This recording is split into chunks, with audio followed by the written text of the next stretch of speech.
Hello everyone, welcome to my channel. So दोस्तों, आज की ये वीडियो बहुत ज़्यादा इम्पॉर्टेंट होने वाली है हमारे बीए प्रोग्राम 6 सेमेस्टर वाले स्टूडेंट्स के लिए। सो गाइस, आज की इस वीडियो के अंदर मैं आप लोगों के लिए लेकर आ गई हूँ आपके एजुकेशन सब्जेक्ट का एक और मोस्ट इम्पॉर्टेंट क्वेश्चन का आंसर। तो दोस्तों, अभी तक मैं आपको एजुकेशन सब्जेक्ट से related 2 important question answer complete करा चुकी हूँ। उम्मीद करती हूँ आप लोगों ने वो वीडियो अभी तक देख ली होंगी। अगर नहीं देखी है तो दोस्तों प्लीज़ देख लीजिएगा, ऊपर आई बटन में आपको उन दोनों वीडियोस की लिंक मिल जाएगी।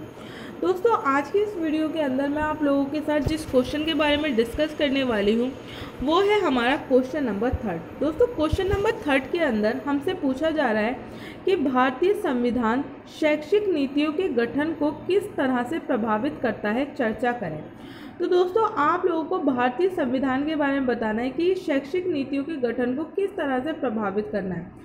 तो सबसे पहले तो दोस्तों आप लोगों को ये समझना होगा कि जब हम कोई एक नीति बनाते हैं तो उसका गठन बेसिकली होता कैसे है। नीति बनाने में हमें किन किन चीज़ों का ध्यान रखना पड़ता है एंड उसके बाद आप लोगों को शैक्षिक नीति के बारे में बताना है। तो दोस्तों चलिए फटाफट से इस 3rd क्वेश्चन से रिलेटेड जितने भी इम्पोर्टेंट पॉइंट है सबको 1 बाय 1 करके मैं आप लोगों के साथ डिस्कस करने वाली हूँ। एंड दोस्तों आप लोगों को मैं बता देती हूँ, question number 1 and question number 2 आप लोगों के लिए हो चुका है, तो आप लोग इनको भी अच्छे से देख लीजिएगा। तो चलिए दोस्तों फटाफट से शुरू करते हैं 1 बाय 1 करके सारे पॉइंट को डिस्कस करना। सो दोस्तों, हमारा जो सबसे पहला और इम्पॉर्टेंट पॉइंट है वो है हमारा परिचय। तो दोस्तों आप लोगों को परिचय कुछ इस तरीके से इस क्वेश्चन के आंसर में लिखना है कि सरकार के सबसे महत्वपूर्ण कर्तव्यों में से एक देश के उद्देश्यों की प्राप्ति के लिए नीति तैयार करना है। लोकतंत्र में लोक प्रशासन के एक अमेरिकी सिद्धांतकार पॉल हैंस एप्लिप के अनुसार लोक प्रशासन का मूलभूत सार नीति निर्माण है। किसी भी देश के सरकार और प्रशासन नीतियों के बिना लक्ष्यहीन है। अंततः सभी प्रकार के प्रबंधन के लिए नीति एक आवश्यक शर्त है। प्रशासन का कार्य नीति द्वारा ही निर्धारित किया जाता है। नीति ऐसे ढांचे का निर्माण करती है जिसके अंतर्गत लक्ष्यों की प्राप्ति के लिए सभी आवश्यक कार्य किए जाते हैं। सो दोस्तों आप लोगों को इस तरीके से सबसे पहले एक सिंपल सा परिचय लिखना है।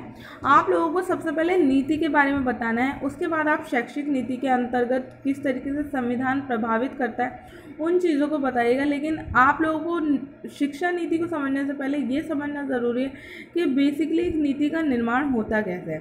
सो दोस्तों यहाँ पे बताया गया है कि नीति निर्माण से क्या तात्पर्य है। हमारा अगला पॉइंट है नीति निर्माण से क्या तात्पर्य है।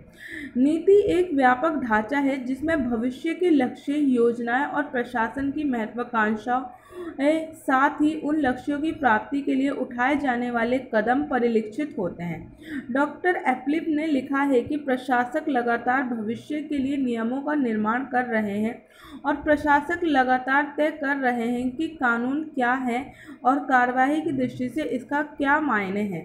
कार्य विधि के संचालन और भविष्य के संचालन दोनों के संदर्भों में पार्टियों के क्या अधिकार है। प्रशासक भविष्य के लिए नीति निर्माण में दूसरे तरीकों से भी हस्तक्षेप करते हैं। वे विधि निर्माण के लिए सिफारिशें तैयार करते हैं और ये नीति निर्माण की प्रक्रिया का एक हिस्सा है।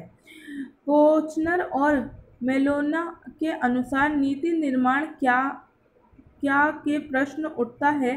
समस्या से निपटने के लिए क्या योजना है, लक्ष्य और प्राथमिकताएं क्या है, उन लक्ष्यों की प्राप्ति के लिए क्या विकल्प उपलब्ध है, प्रत्येक विकल्प की लागत और लाभ क्या है, प्रत्येक विकल्प के साथ सकारात्मक या नकारात्मक क्या भारिताएं जुड़ी हुई हैं। नीति के लक्ष्यों की पूर्ति के लिए इसकी व्यवहार्यता काफ़ी हद तक नीति के डिज़ाइन और उसे बनाने के लिए उठाए गए कदमों से निर्धारित होती है। आमतौर पर नीति निर्माण प्रक्रिया में समस्या की पहचान करने और उससे निपटने के लिए समाधानों या विकल्पों के समूह पर बल दिया जाता है और बाद में अंतिम चरण में नीति मॉडल तैयार करने के लिए छंटनी द्वारा विकल्पों को कम किया जाता है। चूँकि नीति निर्माण कई प्रक्रियाओं से गुजरती है, राजनीतिक वैज्ञानिकों ने बार बार तर्क दिया है कि इसे एक बार के कार्य के बजाय नीति कहना बेहतर होगा। सो दोस्तों आप लोगों को मैंने इस वाले पॉइंट के अंदर बेसिकली ये एक्सप्लेन किया है कि जो एक नीति होती है वो होती क्या है, नीति निर्माण से हमारा तात्पर्य क्या है। तो दोस्तों यहाँ पे मैंने आप लोगों को सारी चीज़ें एक्सप्लेन की हैं। बेसिकली नीति निर्माण करने से पहले हमें बहुत सारी चीज़ों का ध्यान रखना पड़ता है, बहुत सारी चीज़ों को देखना पड़ता है कि इस नीति को बनाने से इसका फ़ायदा कौन से वर्ग के लोगों को पहुँचेगा एंड कौन सा वर्ग ऐसा है जो इस नीति के अंतर्गत अगर अछूता छूट जाता है तो उसके लिए हम क्या कर सकते हैं, इससे क्या लाभ होगा, क्या हानि होगी, इसके लिए किन सिफारिशों की ज़रूरत है, क्या ज़रूरी कदम उठाए जाने चाहिए। ऐसी सारी चीज़ों की बातें जब की जाती हैं तो बेसिकली इसी को हम नीति निर्माण की पूरी प्रक्रिया कहते हैं। तो आप लोगों को ये पूरा पॉइंट याद रखना है, आप लोगों के लिए इम्पॉर्टेंट है। दोस्तों हमारा अगला पॉइंट है नीति निर्माण में शामिल तकनीकें। ठोस और तर्कसंगत नीतिगत निर्णय लेने और नीतिगत प्रस्तावों को नीति में परिवर्तन करने की प्रक्रिया में कई तकनीकें शामिल हैं। नीति निर्माण की प्रक्रिया को बेहतर और आबाधा बनाने के लिए कई तकनीकों और उपकरणों का प्रयोग किया जाता है। कुछ तकनीकें हैं, तो दोस्तों यहाँ पे बेसिकली 4 टाइप की तकनीकें बताई गई हैं नीति निर्माण में जो शामिल होती हैं। हमारा पहला पॉइंट है लागत और लाभ का विश्लेषण, दूसरा है आर्थिक कारकों का पूर्ण अनुमान, तीसरा है संचालन अनुसंधान और प्रणाली विश्लेषण और चौथा है PPBS दृष्टिकोण। तो दोस्तों आप लोगों को इन चारों पॉइंट को मैं एक्सप्लेन करूंगी वन बाय वन करके। दोस्तों आप लोगों को नीति निर्माण में शामिल तकनीकों के बारे में पता होना चाहिए, क्योंकि ये सारी चीज़ें बिल्कुल बेसिक है। जब इन चीज़ों के बारे में आप लोग लिखोगे उसके बाद आप लोग नेक्स्ट पॉइंट को बता पाओगे, तो ये चीज़ आप लोग ध्यान रखिएगा। तो दोस्तों पहला हमारा जो पॉइंट है वो है लागत और लाभ का विश्लेषण। दोस्तों लागत और लाभ के विश्लेषण के अंतर्गत हमें बताया गया है कि लागत लाभ विश्लेषण की तकनीक का प्रयोग अर्थशास्त्री, गणितज्ञ, सांख्यिकी, संचालन अनुसंधान आदि के क्षेत्रों में किया जाता है। नीति निर्माताओं के लिए विषय विशिष्ट नीतियों के निर्माण में ये तकनीक बहुत सहायक सिद्ध होती है, क्योंकि ये नीति के निर्माण और विकास में परामर्श प्रदान करती है। शैक्षिक नीतियों को तैयार करते समय भी लागत और लाभ का विश्लेषण किया जाता है, जिससे ये ज्ञात होता है कि क्या नई शिक्षा नीति पुरानी शिक्षा नीति में हुई गलतियों को सुधारने में सहायक सिद्ध होगी और क्या इससे सभी को शिक्षा उपलब्ध कराने में सहायता मिलेगी। इसमें नीति या कार्यक्रम की लागत की गणना की जाती है और देश की जनता के लिए इससे प्राप्त हो सकने वाले लाभों का अनुमान निर्धारित किया जाता है। इस तरह नीति को संभावित लाभ की गणना की जाती है। इस कदम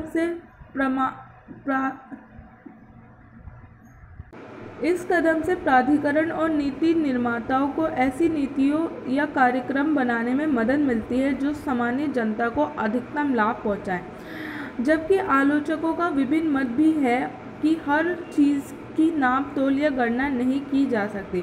उदाहरण के लिए लैंगिक असमानता, निष्पक्षता जैसे मुद्दों पर नीति निर्माण के दौरान इसमें शामिल अमूर्त मूल्य मात्र गणना से कहीं अधिक होते हैं, जिसके प्रमाण स्वरूप इस प्रकार के मूल्य परक विषयों के लिए गणना करना हमेशा कठिन होता है। हालांकि ये अत्यंत उपयोगी तकनीक है जिसे पूरी तरह से नज़रअंदाज नहीं किया जा सकता। तो दोस्तों ये हमारा पहला पॉइंट है जिसके अंदर हमने बताया लागत और लाभ का मूल्य। तो दोस्तों आप लोगों को इस चीज़ का ध्यान रखना है, लागत और लाभ का विश्लेषण यह हमारा पहला पॉइंट है। इसके बाद का पॉइंट जो है दोस्तों हमारा वो है आर्थिक कारकों का पूर्व अनुमान। दोस्तों ये पॉइंट भी बिल्कुल अभी वाले पॉइंट की तरह सिंपल है, तो इस पॉइंट को भी आप लोग देख सकते हो। 1960 और 1970 के दशक में आर्थिक सहयोग और विकास संगठन ने अर्थव्यवस्था में नीतिगत रुझानों के पूर्व अनुमान को सक्षम बनाने के लिए आर्थिक पूर्व अनुमान मॉडल का विकास किया। इसमें कोई संदेह नहीं है कि ये सरकारों द्वारा स्थापित किए गए राष्ट्रीय आर्थिक मॉडल है जो राष्ट्र की अर्थव्यवस्था पर नीतिगत परिवर्तनों के प्रभाव को दर्शाता है। ये मॉडल आर्थिक नीतियों के निर्माण में विशेष भूमिका निभाता है। ये मॉडल नीति निर्माताओं को सर्वोच्चतम विकल्प प्रदान करने की दिशा में उपलब्ध सूचनाओं एवं जानकारी के आधार पर कोई व्याख्याओं और पूर्व अनुमानों से अवगत कराता है। उदाहरण के लिए यदि सरकार कल्याण, जीवन स्तर और व्यक्तिगत निर्वाह के संदर्भ में महिलाओं की आय में 3% वृद्धि का प्रभाव जानना चाहती है तो पूर्व अनुमान मॉडल सहायक सिद्ध हो सकता है। भले ही पूर्व अनुमान मॉडल हर बार सटीक ना हो, ये नीति के उद्देश्य और किए जाने वाले व्यय की न्यायसंगत सिद्धि करने में मदद करता है। सो दोस्तों, ये हो गया हमारा सेकेंड पॉइंट। अब बात करते हैं हम हमारे थर्ड पॉइंट की, जो कि है संचालन, अनुसंधान और प्रणाली विश्लेषण। संचालन अनुसंधान का मुख्य उद्देश्य नीति और उसके कार्यान्वयन को वैज्ञानिक ढंग से निर्धारित करने में नीति निर्माताओं की मदद करना है। ये तकनीक शामिल एजेंसियों को समस्या की उचित जांच पड़ताल और परिणामों पर आधारित विकल्पों के चयन के माध्यम से कार्यवाही के क्रम का चयन करने में सक्षम बनाती है। ये सरकारी स्तर पर व्यापक रूप से लागू है, जैसे सामाजिक सेवाओं, स्वास्थ्य, विधि परिवर्तन आदि। प्रणाली विश्लेषण और निर्माण विश्लेषण नीति निर्माण के अन्य महत्वपूर्ण तकनीकें हैं। प्रशासक के अनुसार ये तकनीकें निम्नलिखित जानकारी प्रदान करती हैं: सभी प्रासंगिक कारकों का एक व्यापक दृष्टिकोण और आत्मनिरीक्षण, योग्यता और तर्कवाद के मूल्य, कार्यवाही और सुधार के और झुकाव, मात्रात्मक मॉडल का प्रभावी उपयोग। प्लानिंग, प्रोग्रामिंग, बजटिंग सिस्टम यानी कि PPBS। PPBS को पहली बार 1960 के दशक में संयुक्त राज्य अमेरिका द्वारा दो मुख्य उद्देश्यों के तहत अपनाया गया: प्रशासनिक क्षेत्रों में प्रदर्शन को बेहतर बनाने के लिए और सैन्य क्षेत्रों में नीति निर्माण प्रक्रिया को बेहतर बनाने के लिए। PPBS तकनीक की सिफारिश राष्ट्रीय सरकारी तंत्रों में नीति निर्माताओं और प्रदर्शन में सुधार के साधन के रूप में की गई थी। चूँकि ये तकनीक बजट और नीति निर्माण के आकार देने में काफ़ी उपयोगी थी, PPBS का मुख्य उद्देश्य प्रशासकों को दीर्घकालिक संगठनात्मक लक्ष्यों की योजना बनाने और उन लक्ष्यों की प्राप्ति के लिए कार्यक्रम स्थापित करने के लिए प्रेरित करके बजट की प्रक्रिया को तर्कसंगत बनाना है।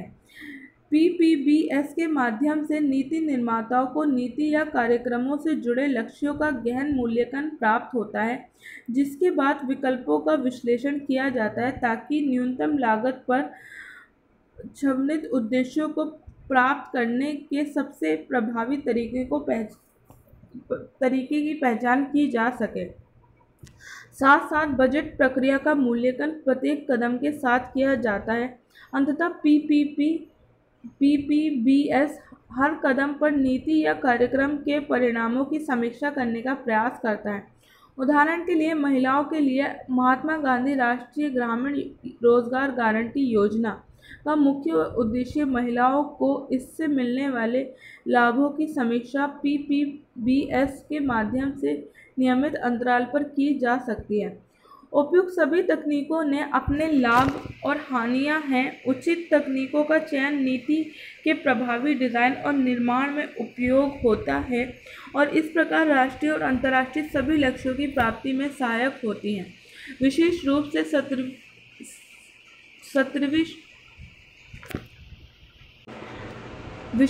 से सतत विकास लक्ष्यों और सतत विकास लक्ष्यों के लिए नीति बनाते समय विभिन्न का उपयोग और निष्कर्ष निकालना हमेशा लाभप्रद होता है और ये नीति निर्माताओं को आवश्यक नीतियों के लिए निर्माण में निश्चित रूप से सहायता करता है। तो दोस्तों, आप लोगों को मैंने अभी तक दो चीज़ें बताई हैं। पहला, मैंने आप लोगों को सबसे पहले इंट्रोडक्शन बताया, उसके बाद मैंने आप लोगों को बताया कि नीति से बेसिकली नीति निर्माण से क्या तात्पर्य है, और दूसरी चीज़ मैंने आप लोगों को बताई कि नीति निर्माण करते समय कौन सी टेक्निक्स का यूज़ किया जाता है। अब दोस्तों, हम लोग देखते हैं कि शिक्षा नीतियों के गठन में हमारा संविधान क्या भूमिका निभाता है। तो दोस्तों, हमारा अगला पॉइंट यही है, भारत का संविधान। भारत के संविधान के अनुसार भारत राज्यों का एक संघ है जो विधानसभा और कार्यपालिका के कार्यों की संवैधानिकता निर्धारित करने के लिए एक स्वतंत्र न्यायपालिका के साथ तथा केंद्र और राज्य के बीच शक्तियों के अधिकार क्षेत्र के साथ संगठनात्मक तर्ज पर गठित है और कार्य करता है। अंततः नीति निर्माण और विकास के नियम कुछ हद तक खुद संविधान में भी दिए गए हैं। शैक्षिक नीतियों के गठन के समय संविधान इन नीतियों को बहुत हद तक प्रभावित करता है, क्योंकि शिक्षा के संबंधित कुछ महत्वपूर्ण प्रावधान संविधान में मौजूद हैं, जिन्हें ध्यान में रखकर ही किसी भी शैक्षिक नीति का निर्माण किया जाता है। उदाहरण के लिए अनुच्छेद 14 विधि के समक्ष समानता या समानता, इसमें भारत के सभी नागरिकों को विधि के समक्ष समानता का अधिकार दिया गया है। इसका तात्पर्य ये है कि राज्य सभी व्यक्तियों के लिए समान कानून बनाए तथा उन पर एक समान ढंग से लागू करे। शिक्षा के संदर्भ में यही प्रावधान लागू होता है। अनुच्छेद 21A बालकों के लिए निःशुल्क और अनिवार्य शिक्षा। राज्य को 16 से 14 वर्ष तक के सभी बच्चों को निःशुल्क तथा अनिवार्य शिक्षा उपलब्ध करानी होगी। ये राज्य द्वारा निर्धारित कानून के अंतर्गत होगा। अनुच्छेद 23 स्त्री तथा बच्चों के क्रय विक्रय एवं उनका अनैतिक व्यापार दंडनीय है। अनुच्छेद 24 14 वर्ष तक के बच्चों को कारखाने या जोखिम वाले कार्यों में लगाना दंडनीय है। अनुच्छेद 28 राज्य को सिर्फ शिक्षण संस्थानों में धार्मिक शिक्षा या उपासना का निषेध। इसका तात्पर्य ये है कि राज्य निधि से सहायता प्रदान करने वाली किसी भी शिक्षण संस्थान में कोई धार्मिक शिक्षा नहीं दी जाएगी। अनुच्छेद 29 का भारत के राज्य क्षेत्र या उसके किसी भी मार्ग के निवासी नागरिकों के किसी अनुभाग को जिसकी अपनी विशेष भाषा, लिपि, संस्कृति है, उसे बनाए रखने का अधिकार होगा। अनुच्छेद 29 खा नागरिकों को शिक्षा संस्थानों में प्रवेश का अधिकार।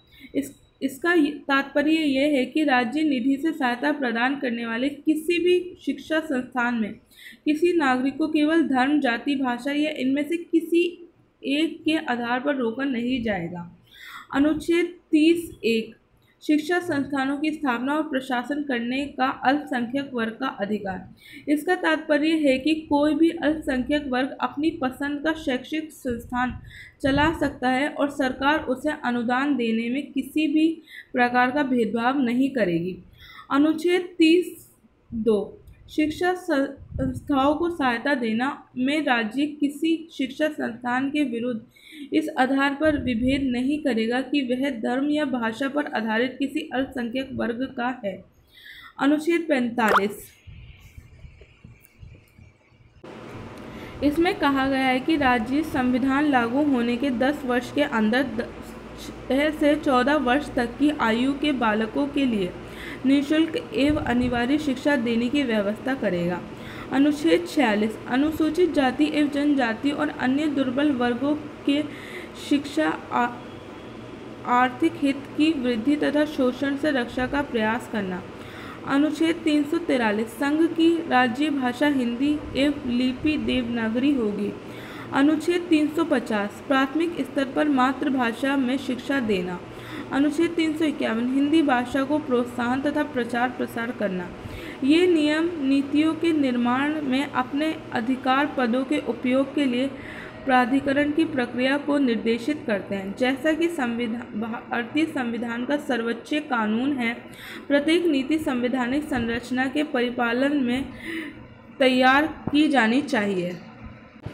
एक व्यापक दस्तावेज होने के नाते इसमें बताया गया है कि प्रशासनिक तंत्र को इसके उद्देश्यों और सीमाओं के साथ कैसे कार्य करना चाहिए। जिस प्रकार संविधान की प्रस्तावना लोगों के लिए न्याय, स्वतंत्रता, समानता की रक्षा करती है, ये लोगों की इच्छा का भी सम्मान करती है तथा यह किसी भी नीति की रूपरेखा को निर्धारित करने वाला प्रमुख प्राधिकरण है।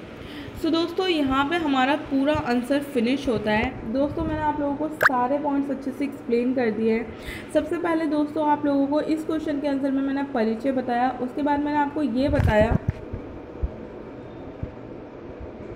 सो दोस्तों, आप लोगों को इसी तरीके से पॉइंट वाइज अपने आंसर को लिखना है। उम्मीद करती हूँ ये वीडियो आप लोगों के लिए हेल्पफुल रहेगा। सो दोस्तों, अगर ये वीडियो आप लोगों के लिए हेल्पफुल होती है तो प्लीज़ इस वीडियो को ज़्यादा से ज़्यादा लाइक कीजिएगा, ज़्यादा से ज़्यादा शेयर कीजिएगा। एंड अगर कोई भी ऐसा स्टूडेंट है जो चैनल पर फर्स्ट टाइम आया तो गाइज़ आप लोग प्लीज़ चैनल को ज़रूर सब्सक्राइब कीजिएगा ताकि आने वाली न्यू वीडियो की नोटिफिकेशन आपको टाइम पे मिल जाए। तो दोस्तों, मिलती हूँ मैं आप सबसे नेक्स्ट वीडियो के अंदर। तब तक के लिए थैंक यू सो मच।